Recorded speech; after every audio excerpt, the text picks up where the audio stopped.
What's up, students? Hey, welcome to 2021. Happy New Year. I hope you had a great celebration. I don't know what that looked like for you. I don't know what you did.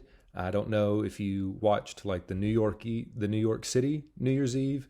If you watched, the Nashville music note drop. I don't know how you celebrated, but I hope you had a great New Year's. I know we're all really excited about 2021.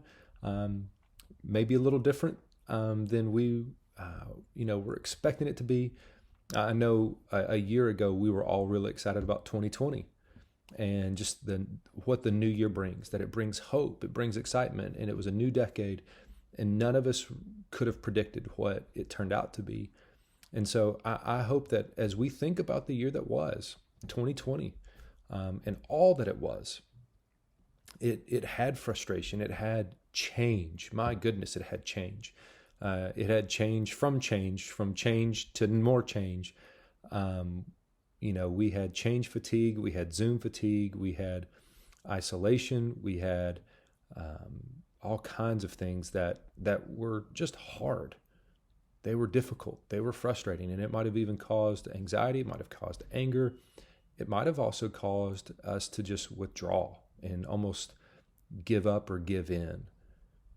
But I pray that as we walked through that year, I say that year like it was so far ago. It really wasn't that long ago that it just ended. But as we think about the year that was, that 2020, I also know that there was a lot of good in it. Maybe you spent more time with your family, or maybe even a smaller group of friends, and you found some community. You found some depth of relationships. You kind of began anew, maybe that connection with maybe your parents or siblings or maybe your neighbors. If nothing else, we saw the value of being in community with a group of people. And I know many people, they might have said, I miss face-to-face and I hate meeting over Zoom. And so maybe you responded by not participating in anything with anybody because you couldn't do things face-to-face. And I hope that maybe as you saw the value of face-to-face, that you also see the value of connecting how we can. And so, that something is better than nothing. Zoom is better than nothing. It may not be what we want, may not be all that we need. It may not provide that warmth and just that community feel that seeing somebody face-to-face and eye to eye and being able to hug somebody can bring. But even interacting with somebody through technology is better than nothing. Being part of something virtually is better than being not part of community. And so I pray that we all learn that lesson. That, man, we are built and wired for community. We're built for being part of people's lives. And so I pray that as we move into 2020, we bring a lot of flexibility with that. That we bring this resolve of, I'm going to react, I'm going to respond, and I'm going to be, if I got to move with the circumstances, I'm going to move with the circumstances. But I'm also, I'm not going to give up on some things either. I'm not going to give up on being a part of people's lives. I'm not going to give up on being connected to our student ministry or our church, even though I might be connecting on my couch, or I might be connecting on my, my back deck, or I might be Zooming with my life group from my bedroom. It's an unusual thing to think about. And it's an unusual sentence to even say, but I pray that we move into this year with hope and knowing that God is in control. God is still teaching us things, and God is still moving in our lives and in the lives of people around us. And so as we come to this new year, we come with hope. We come with expectancy. We come, again, I hope and pray with the lessons and experiences that we had in 2020, and we bring those with us into 2021. And so I don't know about you. I don't know if you're a goal person or a resolution person. I don't know if you're the person that writes them down and puts them, where you can see them every day, or if you're the person that just kind of hey, I got them in my head. I kind of know the things I want to do. I want to make better grades, or this is, I got maybe 2 more semesters after this, before I go to college. And so I need to really buckle down, and I've got to take the ACT maybe one more time, and so then I can maybe boost it by 2 or 3 more points, get that scholarship or get in, maybe a goal for you in 2021 is to get a job. Maybe you're like, hey, I want to earn a little money, save a little money so I can buy a vehicle, or something else. Maybe your goal is to,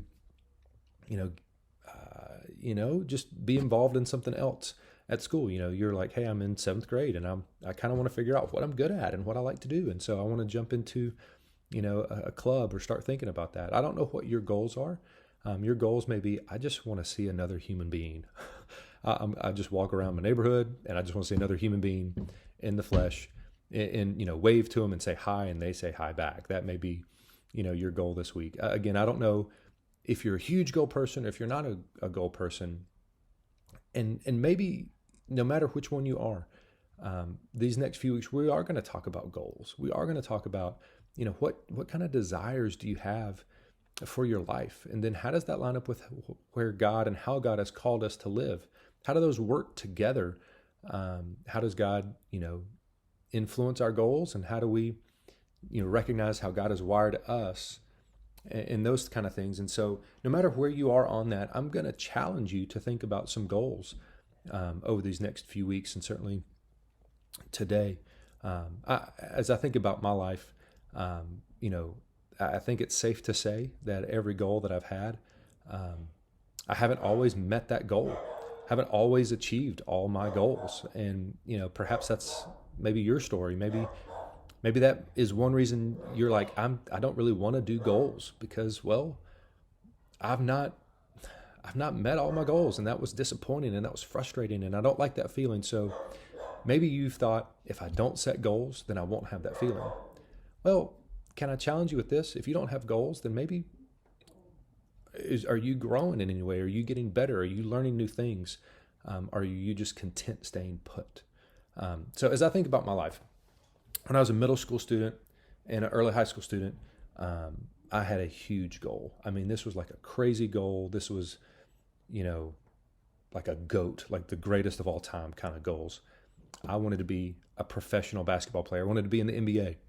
And I know that's silly to say, but in some ways it's not. Like there's a lot of people that have that kind of goal, to be a professional athlete or to be a CEO or to be an entrepreneur and own their own business and become Elon Musk. Well, at some point that dream that leads to that reality had to start somewhere. And so for me, I loved basketball. I loved playing basketball. I would come home from school, knock out my homework, and I would go play basketball in my backyard. I would play with some neighbor friends. I'd play with my friends, either in my yard or I'd go to their house, just play basketball. I would envision myself being in the NBA. I would envision myself, taking that last second shot and hitting it, game winning the championship, the whole deal. Had it in my head, and I was like, man, I can't wait. I'm going to go from high school. I'm going to go to a particular college, go Tar Heels, and then I was going to get drafted. That was my goal. And as I got older, got a little bit taller, being one of the tallest people in my grade, as I played basketball, one of the tallest guys on the court, it seemed a very natural fit to play basketball because, well, size helps. So if you're a tall guy, it helps to be on a basketball court. If you're taller than most everybody, you're closer to the rim. And so that things started to line up. And then as I got a little bit older and started playing more basketball around people, as I got older, as they got older, I realized that dream just wasn't going to happen. And can I tell you, it wasn't for passion. It wasn't for desire. It wasn't for hard work. It wasn't for any of those things. It just wasn't going to happen.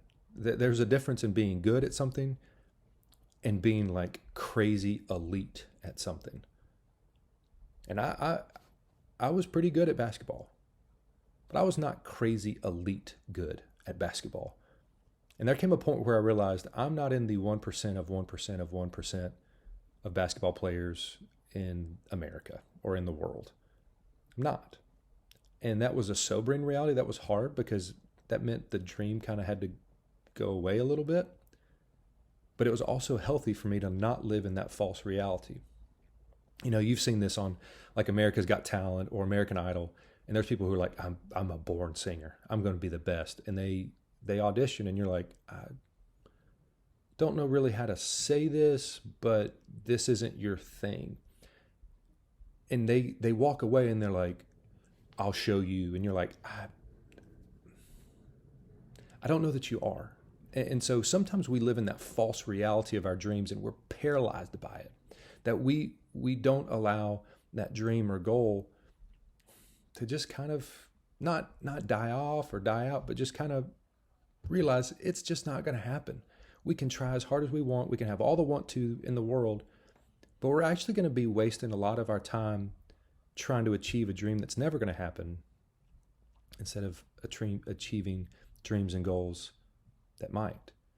So I had to set that goal down, and that was hard. Can I let you know about another goal that I had a few years ago as an adult that still never happened?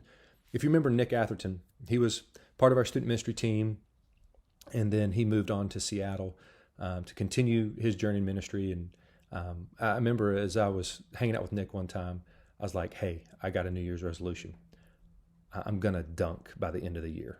Now, I'm about 6'6", and there was a time in my life where dunking was actually pretty easy because, again, I'm pretty close to the rim being that tall. And so I enjoyed that. That was something that I worked up to as a middle schooler, as a high schooler, and my sophomore year of high school was able to dunk. And then there came that time where I was not playing basketball as much as I was and wasn't working out quite the same way that I had been. And dunking became more of a challenge. And I thought, you know what, that's a goal that's going to require some working out, some trying, and being around basketball and things like that. Well, can I tell you that I'm still waiting on fulfilling that resolution from like 3 years ago? Now, I will tell you, that one didn't happen because of hard work. I had a goal in my head. It sounded great. It would have been awesome, but it didn't naturally happen. It didn't just happen by me not doing any kind of planning or any kind of effort or any kind of training. It didn't just naturally happen. I would have had to actually make a plan, work a plan, and meet that goal.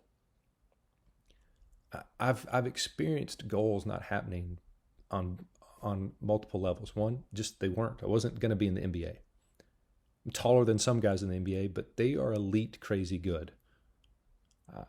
I may be good at one point. I didn't achieve that goal of dunking because I didn't try. I didn't really make a plan. It sounded good in my head. I wanted to. That's about as far as it got. And maybe one of those two places are where you have been, or maybe where you are. You're still going through that process of laying a dream down and refocusing your attention on what God wants to do in your life. Or maybe you're in the process of a dream, but it's just in your head. You have all the want to in the world except the want to that puts the plan into motion. I want you to think about goals for your life. And in fact, I want you to think of one that would just be like that huge, crazy goal of what do you want to become? Who's the person you want to become? Right now, I don't care if you're in 6th, 7th, or 8th grade, 9th, 10th, or 11th, or 12th grade. Who do you want to become? Who do you want to be in 10 years, 15 years, 20 years? I know that's hard to think about because, well, we just walked through a year that everything was changing. And I know that's hard to think about because, well, the future isn't always clear. We learned that really, really well last year.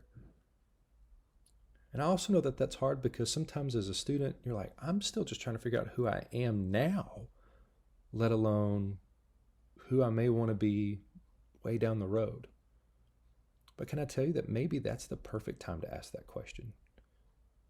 Because maybe when you think about who you want to become 10 or 15 years down the road, maybe that, knowing that, maybe that is what helps you determine and figure out who you need to be today. You know, I heard a guy named Jay Strack say that we determine our tomorrows today. Because how we live our days today will impact our tomorrow. So I want you to think about those questions, those goals. Who do you want to be? Maybe what do you want to accomplish? Can I invite you into a goal with me? I want to read the Bible. I know we did that as a church last year, and you know what? My guess is COVID probably knocked a lot of us off that goal. We got distracted. We got distracted with everything that the year threw at us. So I would like to, as a student ministry, I'd like to say, hey, let's do it again. Maybe you finished it. Let's do it again. Maybe you didn't finish it. Hey, let's do it this year and let's knock it out. Maybe you didn't even start last year. Let's start this year. I want to read the Bible this year. And there's a plan that we're going to use where you read 5 days, which gives you a little bit of buffer, if you miss a day here or there, but you read 5 days a week, but then you spend some time reflecting on it over those other 2 days as well. And it's not just going to be a reading plan. It's going to be a group. Yes, it might meet virtually, and that's okay, because I want it to be more than just reading a plan. I want it to be something that we encourage one another with. And it's something that, maybe we meet and just say, hey, man, I read this. I've never read this before. I was encouraged by this, or I was challenged by this, or I've never thought about this. And we can do that together, and we can encourage each other. And so if you want to be a part of that group, we're going to start the reading plan next Sunday, which is January 10th. And then we're going to meet by Zoom each week. And so if you want to be a part of that, man, shoot me a text. My number is 615-924-2733, and just say, I'm in. I want to read the Bible. And guess what? We'll encourage each other. There's going to be weeks where maybe you might be texting me like, hey, I'm reading this. And that might be an encouragement to me to say, carve out some time, Michael. Don't just sit down. And I might say, hey, I've been reading this. And that might be encouragement to you. But that may be a really huge, crazy goal for you. Let's jump in. Let's not do it alone. And let's spend some time getting to know the God that we say we love and that we worship. And so you've got a lot more to unpack in Life Group. I've spent a long time talking, but I want you to, set goals, ask big questions of God. And again, you might say, I don't know who I am today. Well, guess what? Think about who you may want to become in the next 10, 15, 20 years, who God is calling you to be. Think about that, and then reverse engineer it back and say, if that's who I want to be 20 years from now, what do I got to do today to become that person? And guess what? Let's start by reading the Bible, knowing our God, and encouraging one another along the way. Hey, I love you guys. I hope to see you soon, but this is good as well.